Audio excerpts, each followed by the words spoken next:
साबिक अमरीकी सदर डोनाल्ड ट्रंप पर हमला, गोली कान को छूकर गुजर गई, शदीद जख्मी हो गए। गोलियां चलीं तो डोनाल्ड ट्रंप नीचे बैठ गए। साबिक अमरीकी सदर के कान पर जख्म का निशान देखा गया। तिब्बी मुआयने के बाद डॉक्टर्स ने साबिक सदर को अस्पताल से डिस्चार्ज कर दिया। एनी शाहिदीन के मुताबिक हमलावर 50 फीट दूर छत पर खड़ा था। पुलिस एहलकार को निशानदही की, लेकिन उसे बरवक्त समझ ही ना आ सकी। ट्रंप रैली के शुरका से खिताब के लिए स्टेज पर मौजूद थे। इंतखाबी रैली में शरीक ट्रंप का एक हामी हलाक जबकि एक जख्मी हो गया। इंतखाबी रैली अमरीकी रियासत पेंसिल्वेनिया के शहर बटलर में थी। साबिक अमरीकी सदर डोनाल्ड ट्रंप पर हमला, गोली कान को छूकर गुजर गई, जख्मी हो गए। गोलियां चलीं तो डोनाल्ड ट्रंप नीचे बैठ गए।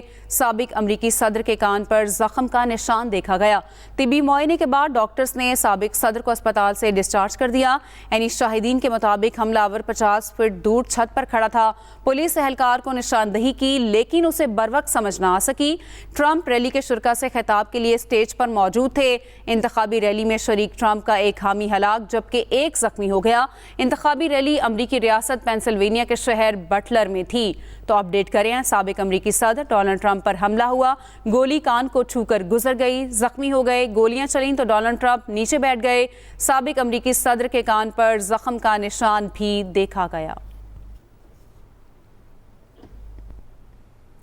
अमरीकी सदर बाइडन की डोनाल्ड ट्रंप पर हमले की मजम्मत, कहा ट्रंप हमले में महफूज रहे, ये जानकर खुशी हुई। जो बाइडन इस तरह के तशद्दुद की कोई गुंजाइश नहीं। अमरीकी सदर वाक़े की मजम्मत के लिए बतौर एक कौम मुत्तहिद होना चाहते हैं।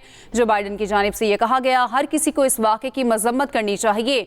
जल्द ट्रंप से बात करूंगा। ट्रंप का वाक़या कत्ल की कोशिश थी। बाइडन से यह सवाल किया गया, शवाहिद नहीं राय हो सकती है, उनकी जानिब से ये जवाब दिया गया। अमरीकी सदर बाइडन की डोनाल्ड ट्रंप पर हमले की मजम्मत, कहा ट्रंप हमले में महफूज रहे, ये जानकर खुशी हुई है। जो बाइडन ने कहा कि इस तरह के तशद्दुद की कोई गुंजाइश नहीं। वाक़े की मजम्मत के लिए बतौर एक कौम मुत्तहिद होना चाहिए। हर किसी को इस वाक़े की मजम्मत करनी चाहिए। साबिक अमरीकी सदर डोनाल्ड ट्रंप का कहना है, मेरे दाएं कान के ऊपर के हिस्से पर गोली लगी। अपने बयान में साबिक सदर ने कहा, मुझे फौरी तौर पर पता चल गया था कि कुछ गलत हो गया है। मुझे जोरदार आवाज सुनाई दी, फायरिंग भी सुनी, मैं फौरी तौर पर गिर गया, गोली मेरी जिल्द में से गुजर गई। सिक्योरिटी एहलकारों का फौरी कार्रवाई पर शुक्रिया। हमला आवर के मुतालिक अभी कुछ नहीं कहा जा सकता। रैली में शरीक फर्द की हलाकत पर अफसोस है। ज्यादा खून देखा तो पता चला क्या हुआ है। साबिक अमरीकी सदर ट्रंप को अस्पताल से डिस्चार्ज कर दिया गया।